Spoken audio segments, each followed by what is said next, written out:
All right, Screaming Demons RC, SDRC, back in the shop tonight. Got a special video here for you guys. A review and install of the VITAVON piggyback shocks for the TRAXXAS XMAXX 8S monster truck. These are going to be going on my TRAXXAS XMAXX. I've never put shocks on it, and I'm really glad I waited because VITAVON came out with these, and I wanted them big time. So here they are. We're going to fill them up tonight. I chose 60 weight factory team associate oil here. I got two different bottles, but it's just the old stock bottle, and I have another bottle that was just partially used. It's still got a bit in it, and I'll be using this one to fill them at the end. You'll see how I fill them. All right, we're going to go over these shocks real quick here, and then we're going to put them on, get them bled and filled up and all that good stuff, and get them put on. So let's look at the top here. They got beautiful VITAVON 7075 in the top here. If I can get it to reflect off my light. There we go. You can see that. On both sides of the cap, it's like that. On the piggyback shock cap there on the reservoir, I guess. On the bottom here, all these parts are 7075 aluminum. VITAVON is machined into all the pieces here. Every component, it looks like, besides the springs and the shock body, have VITAVON. You can see in the there have VITAVON machined into each piece, so you know they're authentic. And the bottoms here, I don't see it on the bottoms, but that's all good. These are beautiful pieces. There's some good weight to them, but the XMAXX shocks, even the stock ones, are heavy. The only extra on these are probably the extra aluminum for the piggyback reservoir, and potentially I think they have larger shafts. I will have to look at that and get back to you guys on that. But we're going to open up one of them, and I'll check out and show you what's inside of them. So here, let's get it opened up. See what the inside of the cap looks like there. O-ring inside of there. Yeah, it looks all good. So there's an O-ring inside of there, and the hole, there's a hole that goes through this and into there. You can see here's the, push this piston to the top carefully and slowly. And the shock end here needs to be Loctited on. You can see it's coming off now, so I'm going to actually undo it and put Loctite on there. And remember, anytime you have new parts coming from the factory, always Loctite them, especially when it's steel and aluminum parts. Obviously, if it's plastic into, or metal into plastic, you don't have to Loctite that. But anytime you have metal going into aluminum, you want to Loctite that on, or that rod end's just going to work its way loose. So we'll tighten that down. Get on that with some pliers. Another thing I did want to point out is these the rod ends here, the shock rod ends. Beautiful quality. Like I said, it says, sorry there, get that on screen. It says VITAVON machined into there on that side, just on the one side. But these eyelets are really nicely done. Really nicely done. I don't think they're stainless steel. They might be stainless steel. I'm not sure. I'd have to get confirmation on that. But how they've been put in there, I can't even tell how they've done it. But they're very tight, great tolerance. They move freely, but the tolerance is just amazing. And I don't even know how they got it in there. They must have put it in. I don't know. It looks like magic to me. You'd have to see it to believe it. All right, let's build one of these shocks here. So what I did is I set myself up with just a holder, simple way to hold them. Just a couple of old boxes from batteries. I'm going to fill these up with 60 weight. Fill them up, about 3/4 of the way. All right, so filling these shocks is no different than filling any other RC type shock. You just simply add the oil. I take the lid off because there's a lot of oil and it takes a while to do. And plus you got to squeeze it with one hand. And they're kind of tough, these bottles. They make them pretty strong plastic. So just leave enough room in there so when you cycle the shock shaft up and down to get the air bubbles, you can see them already popping there, coming up from the bottom under that piston, the trapped air. So when you cycle the shock shaft up and down, you want to have a little bit of room on top just so it doesn't overflow over onto the threads and make a big mess. Okay, so what I do is I just slowly twist the shock body while I push up on the shaft or pull down on the shock body, either or. You're just trying to get that piston to move up through the fluid, releasing any trapped air bubbles that were under it. And then as you get closer to the top, you want to stop before obviously your piston gets to the top and sucks air through the holes. And then you want to pull it back to the bottom, nice and slowly, so you're not sucking any air through the seals quickly. Or oh, this one was a bit sticky because there was no oil in it, so it was a bit sticky, the seals. There they go, operating nice and smooth now. They've got a bit of fluid on them. And this, take your time, have some patience with it. The more patience you have, the more air you get out of your oil, the better your suspension will feel. There won't be any flat spots, which are like a dead zone, where it just is an air pocket, usually at the top, obviously. So you just want to cycle this a few times. And then what I do is I put it back into the cardboard box where I had it set up and let all these air bubbles go to the top. I'll show you what it looks like from above with these air bubbles. If we can see that, let me get a light over here. You can see those air bubbles. Oh, sorry, you can see those air bubbles coming to the top a bit and popping.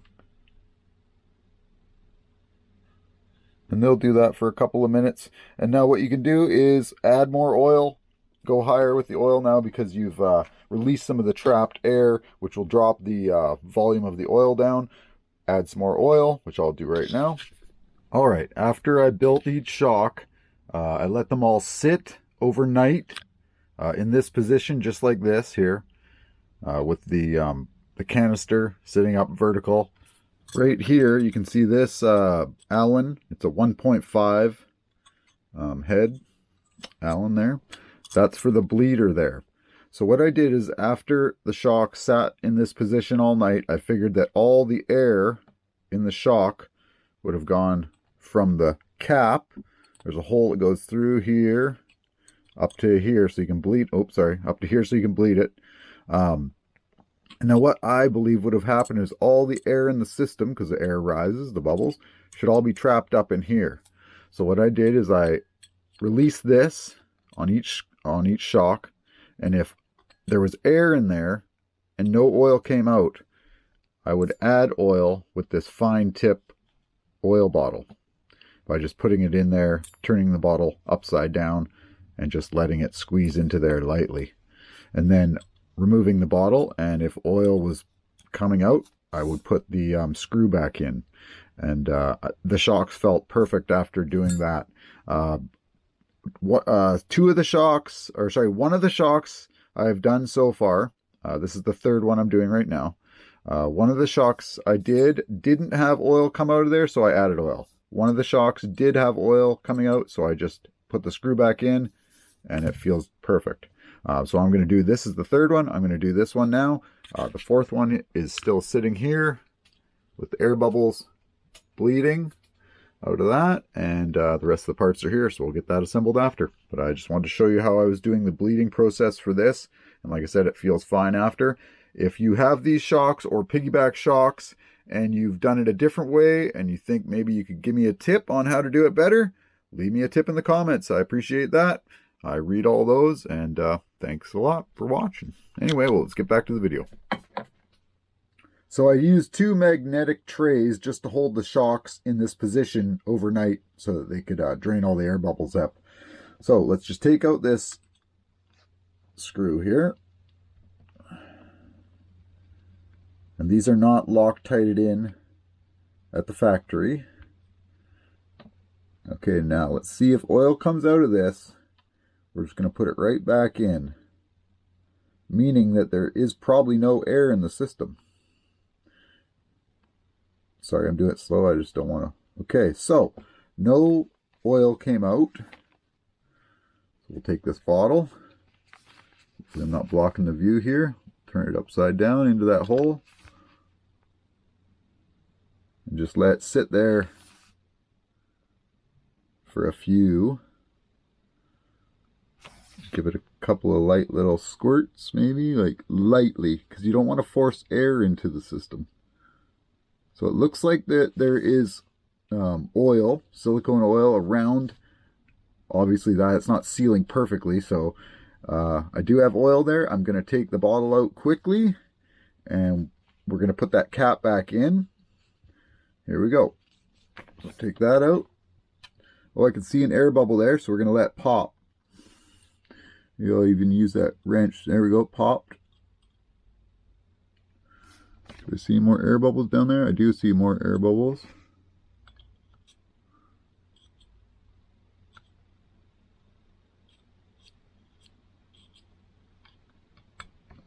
Maybe I'll put a bit more oil in there.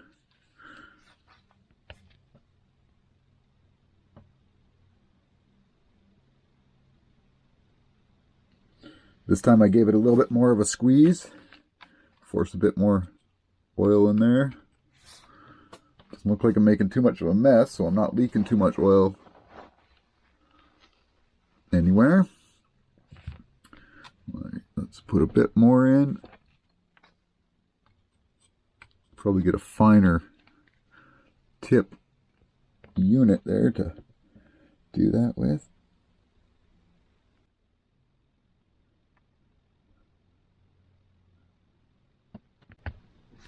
Alright, let's see if that's got her. Okay, I don't see any more air bubbles down in the threads there. So I think we've got it. We're going to put that screw back in.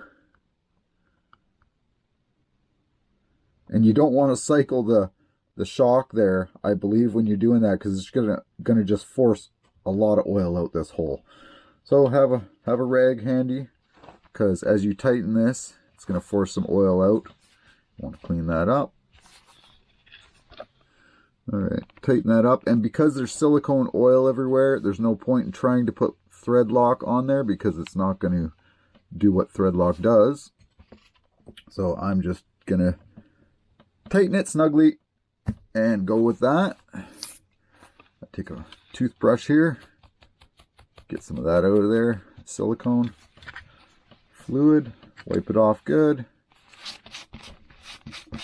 All right, I think we're good. So let's pull these trays away. Get rid of the rag. Let's see that shock now.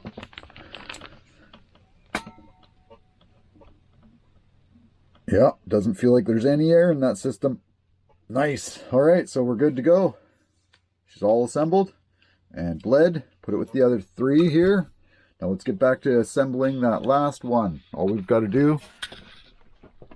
All right, I've got the cap installed here. I did that off camera. I was charging my camera and I forgot to record the part where I put the oil in, the last bit of the oil, just to top it up. What I do is I top it up right to the very top of the threads, because when you put the cap on, you want no air in there at all. So right to the top of the threads, as much oil as you can put in without it overflowing. Put the cap on carefully, spin it down tight, O-ring in the cap on the inside, so tighten it down decently, nice and snug. That's your seal there. And remember, don't tip your shock over, because there is a hole that goes from the cap all the way into here, and oil will come out here. So keep it vertical and let that sit like that. The next part is to put some oil into the top of this reservoir chamber here. You can see there's a little void in there. It's about maybe just under a 1/4 inch high. And so what you want to do is fill that, I would say pretty much almost all the way to the top. You could probably leave it down one thread, maybe two threads, because as you spin it up onto this and tighten it down, oil is going to come out of the sides of here. So have a rag ready. I'll show you how I do it here. So I'm just going to take some of these emptier bottles here, use the last bit of those to fill up this little reservoir. And so this project here, the 4 shocks, it took pretty much two full bottles of 60 weight. That's what I chose for mine, because my truck has some decent bits of aluminum on it, so it's got some weight to it. Now there is an O-ring in this reservoir to keep this oil that you're putting in from leaking out the bottom. Get enough in there. I'm doing this on camera. Yeah, these new Proline bottles, or sorry, Team Associate bottles here, they are thick plastic. You really got to squeeze them to get that oil to come out. Maybe that's good, maybe that's bad. All right, so I think I've got enough. Let me just check that. Yeah, it looks like enough. It's probably going to come pouring out all over the place when I do this. So, perfect. So what I did last time is I just spun it up on there. The oil will start coming out. Spin it up on there nice and quick. The oil's going to pour down that reservoir, and then just get your rag handy. So here we go. So put it up. It's going to start pushing past those threads when I tighten it down. Oh, I might not have put it as much in as I did the last times. I tell you, I should probably put a bit more, because I think the last time when I did it and I had as much as I did, I think it was a good thing. Am I going to be able to do this without making a big mess? Let's try. Let's do it quick. Put a bit of, which one of these bottles had the most left? This one, I think. Put a bit more in there, because I'd rather have enough in there so that it bleeds out, and I know that my reservoir is full. So here we go. We're going to put it on. It's probably going to pour out the sides. Yeah, oh, look at that. Okay, it's pouring down the sides. Spin it on quickly. Get that O-ring tightening down. It gives you enough time because it's 60 weight and it runs slowly. Tighten it down good. Get your rag. Wipe up some of your mess. And you make sure you tighten it down all the way, because that is an O-ring and that's your seal in there. So if you don't tighten it down until those seams kind of touch, right, until that O-ring gap disappears, if you don't do that, you're probably going to have a leak there. So get on it with some good strength. They're hard to spin because there's no threads on them really. Just keep cranking it down until it looks like she's nice and tight and there's no gaps. No more oil's coming out, and you're good to go. Wipe up the mess, and you're good to go. You can, at this point, you can cycle the shock a bit just to see how it feels. See if there's any dead spots or air bubbles in there that you can feel. But it should be pretty good. So let's see. Hold this on camera. So here.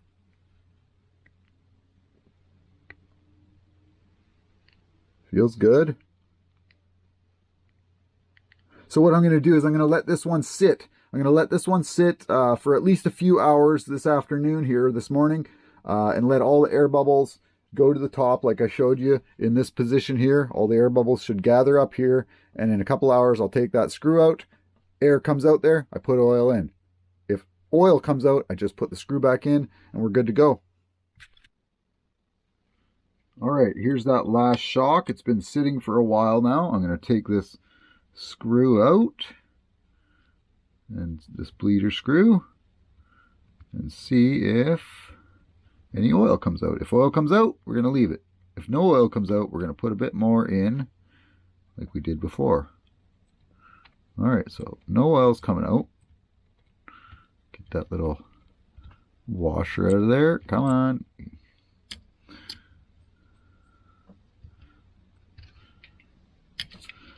Don't want to lose this little washer. It's like a crush It's like a crush washer, this little washer. You don't want to lose that. It's special. It keeps it sealed. All right. Let's put some oil in this. Now I don't see oil down there, so we're just going to put this in there. Give it a couple little squeezes lightly. Try and force some oil down in there. Okay, I can see air bubble popping up out of there. I'm going to get my little punch. Poke the air bubble. Pop that. See if I can relieve any more air in there in the system.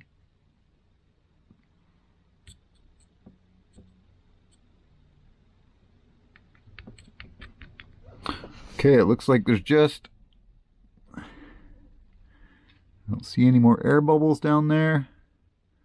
Looks only oil. So I think I'm going to screw that bleeder screw in. And we're going to call that good. Like I said, you don't want to cycle. You don't want to push on that shaft because it will force oil out and then suck air back in. So just put this screw back in nice carefully.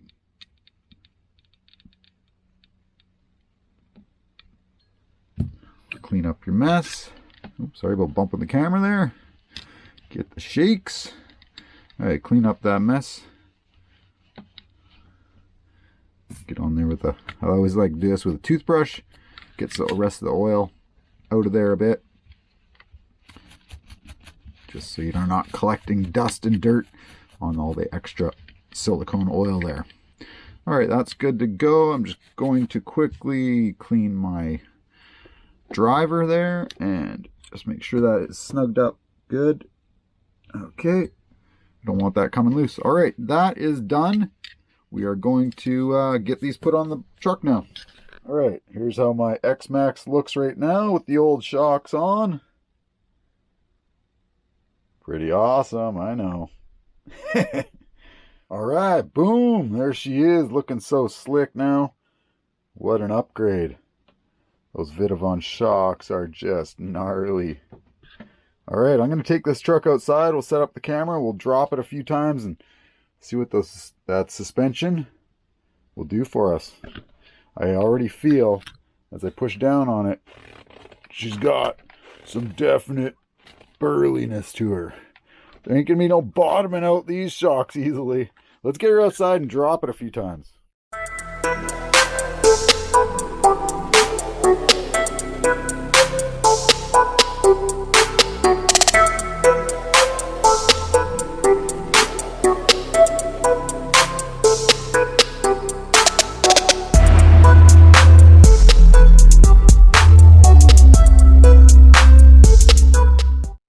Alright, so I'm going to give you my final thoughts on these. Well, I guess it won't be my final thoughts because my final thoughts will be down the road after I've gotten to use these shocks and test my XMAXX a bit more. But what I'm thinking so far is I think that because of these springs, they are larger gauge than the stock TRAXXAS ones. And the shafts are a larger shaft also than the stock TRAXXAS ones. The springs are a little bit more heavy duty. You can feel it when you push the truck down. I think I might have been able to go with 50 weight oil instead of 60, but I will test it this season with the 60. And if I find it's really too much and too stiff, too slow reacting, I'll change it to the 50 from there. But I think it should be fine for now. I got these old shocks. I'm going to clean them all up, stick them in the spare area for my spare parts in case I have any leakage or break any of these, but I highly doubt it. These are pretty strong and durable looking. Like I said in the video, I gave you the measurements for the springs compared to the stock ones and also the shafts compared to the stock TRAXXAS ones. Now, I want to talk about the reservoirs here for a minute. Now, what these are, it's oil inside of there, as you saw in the video, about to here. Inside of under the oil is a piston, an aluminum piston with an O-ring to keep it sealed. And then there's a spring. Under the spring, there's a threaded collar inside of there. Now, underneath of this, I can flip the truck over 1 second. Okay, now the truck's flipped upside down. This is on the bottom of the reservoir canister here. This little adjuster nut, it does turn. Right now I have it all the way back to out and it stops. Don't do it any further than finger tight. When it stops, backing it out, that's it. Now if I want to adjust it in, which you wind it, it would be clockwise. You screw it in clockwise, and that will move inside of here. There's a the other side of this is hooked into an aluminum piece that is threaded. Now when you spin this, it threads that collar up inside of there, preloading the spring inside of there, making it harder for the piston to push down on the spring, giving it more tension. So what that's going to do now, when you tighten this down, the spring is going to get more tension applied to it, and it won't be able to have, the piston won't be able to compress down in there as easy.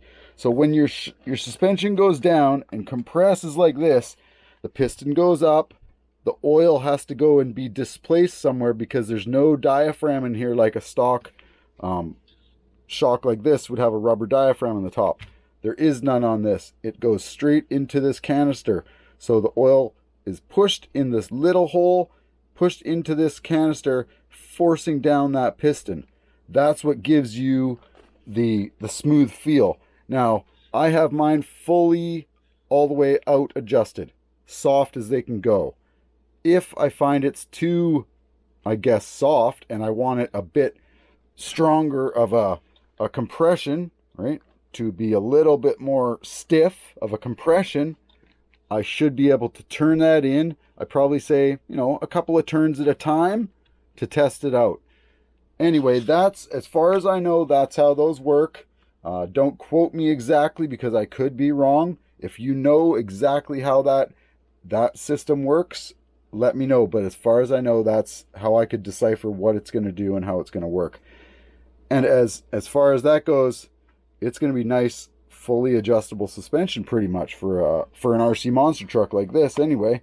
And then you have these big collars here. These are your preloads for your springs. Obviously, most of you guys will probably know that. Just like on the stock ones, they have these black little collars. That's the preload.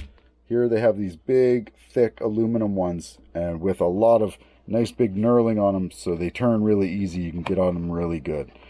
But anyway, I am going to let you guys go. This video is, I'm sure, long. It's taken me a while to film it and shoot it. I wanted to do a good job because these shocks definitely deserve to be talked about.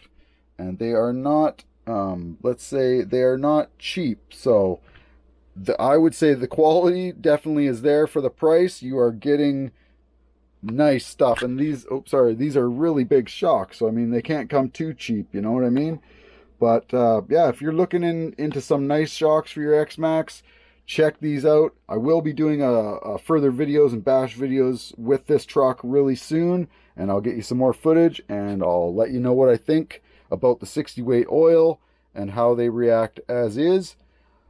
But I think that's it. Thanks for watching. Hopefully you got something out of this video. Don't forget to like, share, and subscribe in the description for the link for these shocks from VITAVON. Alright, until next time, Screaming Demons RC, SDRC, we're out.